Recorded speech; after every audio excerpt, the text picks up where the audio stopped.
बिस्मिल्लाहिर्रहमानिर्रहीम। जी स्टूडेंट्स, आज जो हमारा लेक्चर है तो इसमें हमने ग्रेड 12 मैथ्स के बी के एक्सरसाइज 2.2 में क्वेश्चन नंबर 7 सॉल्व करना है। तो यहाँ पे ये हमारे पास क्वेश्चन गिवन है कि स्केच द ग्राफ, और इसका जो फर्स्ट पार्ट है तो वो हमारे पास ये वाला है कि x square plus y square equal to 4। मतलब हमारे पास यहाँ पे ये वाला इक्वेशन गिवन है और इसके लिए हमने यहाँ पे ग्राफ वो ड्रा करना है। तो किस तरह हमने ड्रा करना है तो आज हमने ये सीखना है। यहाँ पे हमारे पास ये जो गिवन इक्वेशन है तो ये इस तरह है कि x square plus y square equal to 4। ये जो इक्वेशन है तो इसको मैं इस तरह भी लिख सकता हूँ कि एक्स माइनस इस इक्वेशन को मैं इस तरह भी लिख सकता हूँ। मतलब फर्स्ट टर्म यहाँ पे एक्स स्क्वायर है तो इसको मैं इस तरह लिख सकता हूँ एक्स माइनस ए होल स्क्वायर। अच्छा, दूसरा प्लस तो यहाँ पे इसको मैं वाई माइनस 0 होल स्क्वायर इस तरह मैं लिख सकता हूँ एन इक्वल टू 4, और इसको मैंने इक्वेशन 1 का नाम दिया। अच्छा, अब यहाँ पे ये मैंने लिखा है कि इक्वेशन ऑफ सर्कल। हमारे पास जो सर्कल होता है और उसका जो इक्वेशन उसकी जो जनरल फॉर्म होती है तो वो इस तरह है कि x minus h whole square plus y minus k whole square equal to r. ये हमारे पास जो सर्कल होता है तो उस सर्कल की ये हमारे पास इक्वेशन ऑफ सर्कल होता है। तो इसमें ये जो एच और के मतलब ये एच और के ये उस सर्कल का सेंटर होती है और आर जो है ये रेडियस होती है। तो अब हमने ये वाला इक्वेशन यूज करना है। यहाँ पे ये मैंने इस तरह लिखना है कि x minus h whole square plus y minus k whole square and equal to r square. अच्छा, अब यहाँ पे हमने इन दोनों इक्वेशन का कंपैरिजन करना है। तो यहाँ पे h को हमने इस 0 से कंपेयर करना है, तो मतलब h यहाँ पे 0 की इक्वल है। दूसरा k का हमने यहाँ पे कंपैरिजन करना है तो k यहाँ पे इक्वल है 0 की। दूसरा यहाँ पे r, इसके बाद आर स्क्वायर को हमने कंपेयर करना है तो आर स्क्वायर यहाँ पे इक्वल है 4 की। तो इसका मतलब यहाँ पे ये जो इस इक्वेशन से जो सर्कल बनती है तो उस सर्कल का जो सेंटर है तो वो 0 0 0 0 मतलब जो ऑरिजिन है तो वो सर्कल का जो सेंटर होगा तो वो ऑरिजिन होगा।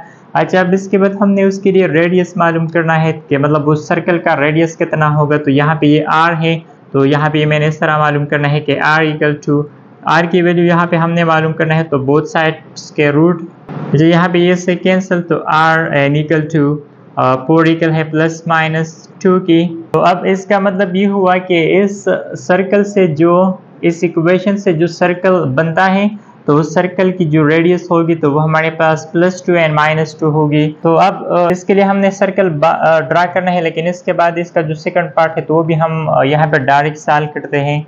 अच्छा, इसके बाद जो हमारे पास सेकंड पार्ट है तो वो इस तरह है कि x square plus y square equal to 16।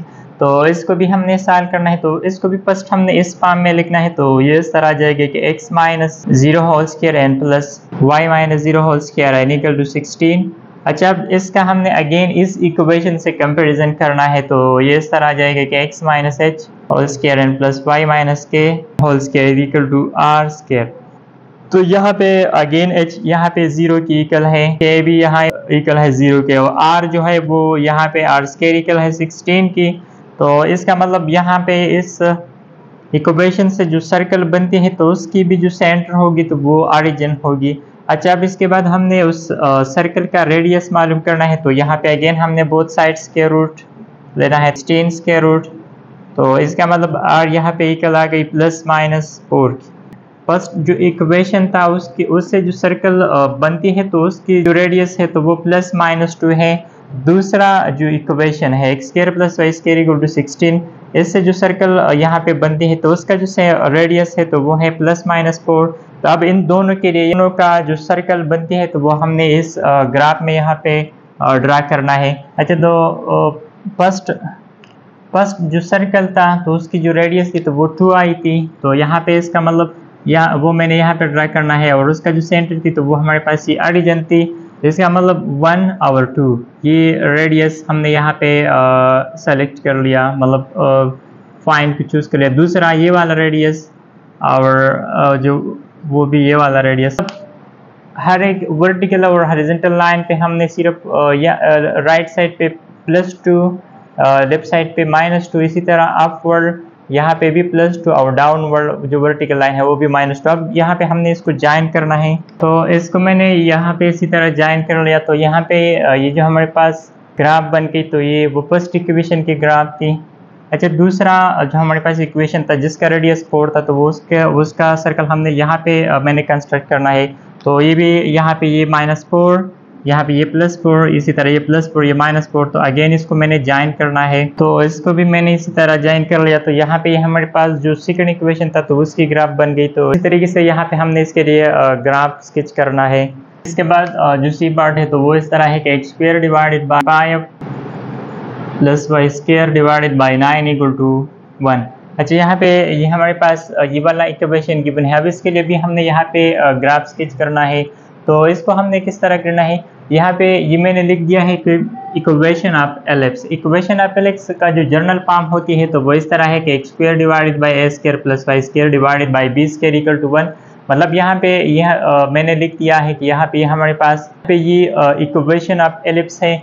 अच्छा, यहाँ पे अगर हम देख ले तो x², यहाँ पे भी x² है डिवाइडेड बाय 25 प्लस, तो यहाँ पे भी प्लस साइन है y² और यहाँ पे भी y² है इक्वल टू 1, यहाँ पे भी इक्वल टू 1 है। तो इसका मतलब इससे जो ग्राफ यहाँ पे बनता है तो वो भी हमारे पास एलिप्स बनेगा।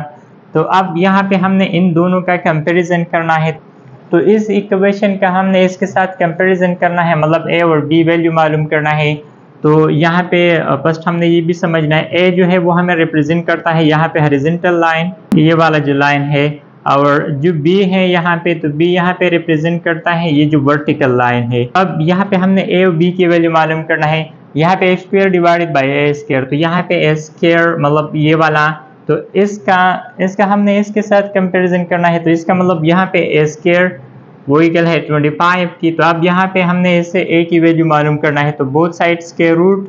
अच्छा, तो यहाँ पे ये कैंसिल, तो इसका मतलब यहाँ पे a इक्वल आ गई +-5 की। अच्छा, इसके बाद यहाँ पे b², तो b² को हमने यहाँ पे 9 से कंपेयर करना है। तो इसका मतलब b² इक्वल है 9 की। तो अब अगेन यहाँ पे बोथ साइड्स के रूट, यहाँ पे ये कैंसिल, तो b की जो वैल्यू है तो वो यहाँ पे इक्वल आ गई +-3। अच्छा, अब इसको हमने यहाँ पे इस ग्राफ में ड्रा करना है। तो इसका जो तरीका है तो वो इस तरह है। आपको बताया कि a यहाँ पे हमें रिप्रेजेंट करता है ये जो हॉरिजॉन्टल लाइन है। तो यहाँ पे a में हमारे पास एक +5, दूसरा -5, तो +5 का मतलब ये वाला साइड, तो ये 1 2 3 4 5, तो ये मैंने इस तरह लिख दिया। दूसरा a इक्वल -5, तो यहाँ पे ये -1 -2 -3 एंड -4 -5, तो ये यहाँ पे मैंने इस तरह लिख दिया। अच्छा, इसके बाद फिर ये जो वर्टिकल लाइन है तो ये +3 और -3, तो ये यहाँ पे ये 1 2 3 +3 ये वाला फाइंड, और -3 तो वो ये वाला फाइंड। जब इसको हमने ज्वाइन करना है तो यहाँ पे जब मैंने इसको ज्वाइन कर लिया तो इससे हमारे पास ये वाला शेप बन गई। तो ये हमारे पास एलिप्स की शेप है। इसमें ये वाला साइड थोड़ा सा ज़्यादा है, लेकिन आपने सिर्फ समझना है, आपने इसको ग्राफ पेपर में सही तरीके से ड्रा करना है। अब इसके बाद यहाँ पे ये जो सेकंड ये जो डी पार्ट है तो इसको भी हमने सार करना है। तो वो इस तरह है कि x² over 36 and plus y² over 9 equal to 1। अच्छा, इसको भी हमने यहाँ इसे कंपेयर करना है। तो यहाँ पे a² इक्वल है 36 की, बोथ साइड्स के रूट अगेन, तो यहाँ पे हमारे पास a इक्वल आ जाएगी +-6। जो दूसरा यहाँ पे ये b² तो b² इक्वल 9 है, तो इसका मतलब b यहाँ पे इक्वल आ गई +-3 की। अगेन यहाँ पे इसके लिए हमने ग्राफ स्केच करना है। तो इसका जो तरीका है, तो यहाँ पे a हमारे पास +-6, तो यहाँ पे ये +6 और ये वाला इस साइड पे -6। दूसरा b +3 एंड -3, तो यहाँ पे ये वाला फाइंड +3 और ये वाला फाइंड -3। तो अब इसको हमने ज्वाइन करना है। यहाँ पे जब मैंने ज्वाइन कर लिया तो यहाँ पे हमारे पास ये वाला शेप बन गई। तो इसी तरीके से हमने इसके लिए ग्राफ स्केच करना है।